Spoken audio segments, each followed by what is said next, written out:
Hola, good morning mula dito sa Madrid, Espanya. Today's vlog is a chill day.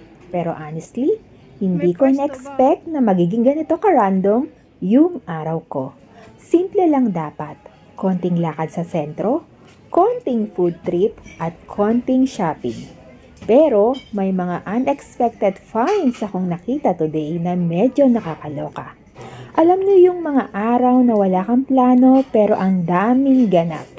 Ganun yung day ko today. So nag-start kami ni husband sa sentro ng Madrid. Naglakad-lakad lang muna kami i-feel yung vibes ng place. Ang sarap talaga maglakad dito, ang lively, ang ganda ng paligid, tapos halo-halo yung mga tourist at locals. Perfect pang reset ng mind kahit simpleng stroll lang. Kayo rin ba? Mahilig sa ganitong slow days? Habang naglalakad kami, bigla akong nag-crave ng ramen.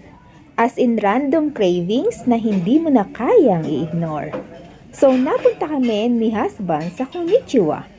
Yung restaurant, very cozy lang. Simple pero may Japanese vibes talaga. Clean interiors, chill ambiance, parang mini Japan date kahit nasa Madrid lang. For me, I ordered tonkatsu, miso ramen, gyoza, at matcha. Si husband naman, katsudon at beer. Yung ramen creamy, rich yung broth, tapos ang lambot ng karne. Yung gyoza, crispy outside, juicy inside. Solid ang combo. Yung matcha, hindi overpowering sa tamis. So perfect pang balance sa savory food.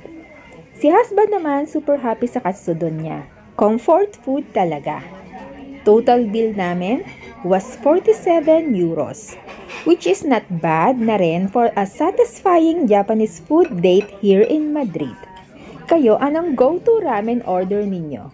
Diyan sa Pilipinas o kaya dito sa Madrid? After lunch, nilakad naman namin ang Gran Via.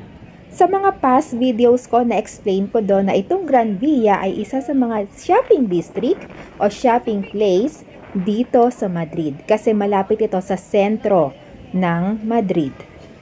Next stop kasi namin is itong Elixir Dubai Perfume na matatagpuan dito sa Montera, Edificio Montera 24. So dito sa Elixir Dubai Perfume, very Middle Eastern ang peg. Authentic at original ang mga perfume collection nila. Strong, luxurious, long-lasting scents. Hindi yung usual na naamoy mo sa malls. Very unique yung collection nila. So ang saya mag-explore ng different fragrances.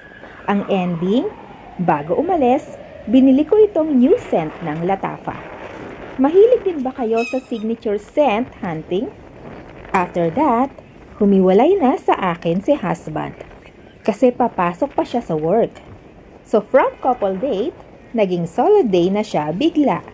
And honestly, I enjoy days like this. Yung ikaw lang, sariling trip. Komportable ako sa ganito. While me, tuloy lang ang strolling around Gran Via. And syempre, hindi mawawala ang konting shopping. Pumasok muna ako sa H&M. Alam nyo na, sa umpisa tingin-tingin lang talaga. Pero minsan, may sumasama sa akin pa uwi. After ng konting shopping, nag-crave naman ako ng coffee. So dumaan muna ako sa Starbucks for a quick break. Nothing fancy, just coffee. One of my favorite simple joys here in Madrid. Kung dati hindi ko kayang bumili ng kape sa Starbucks, ngayon, kaya ko na kahit araw-araw pa. Yes, dati sa Pilipinas, hindi ko talaga afford ang magkape sa Starbucks. Yung tipong tinitingnan ko lang siya as luxury. Parang reward lang sa akin pag may extra. And now, nandito ako sa Madrid. Casually buying my coffee without overthinking the price. Mas lalo pa pag nagbabakasyon ako sa Pinas. Kaya ko na mag-Starbucks kahit everyday ko gustuhin, kahit dito din sa Madrid. Hindi ito para magyabang. It's a reminder for me kung gaano kalayo ako ngayon sa dating ako. Minsan talaga hindi mo mapapansin ang growth mo until you look back. From hindi pwede to kaya na pala. Kayo rin ba? May ganitong small wins na dati pangarap lang? After Starbucks, nilakad ko na papuntang bus terminal kasi pauwi na ako nito. Pero habang naglalakad may nadaanan akong bagong bukas na store, ang Pop Mart. I-familiar kayo sa Labubu, dito nyo sila mabibili. Yung authentic ha? And if nakita nyo na yung mga unboxing videos ni Marian Rivera with big collectible figures, dito sila mabibili. And grabe, nakakaloka yung presyo. Yung pinakamurang figure display, almost 50,000 pesos na. As in, mapapatingin ka na lang talaga. Ang cute, pero ang sakit sa bulsa.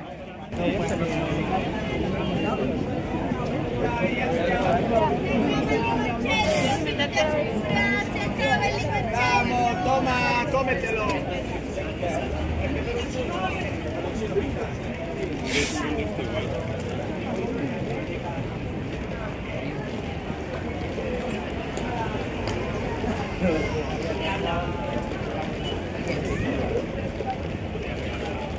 Alright loves, that's all my today's ganap.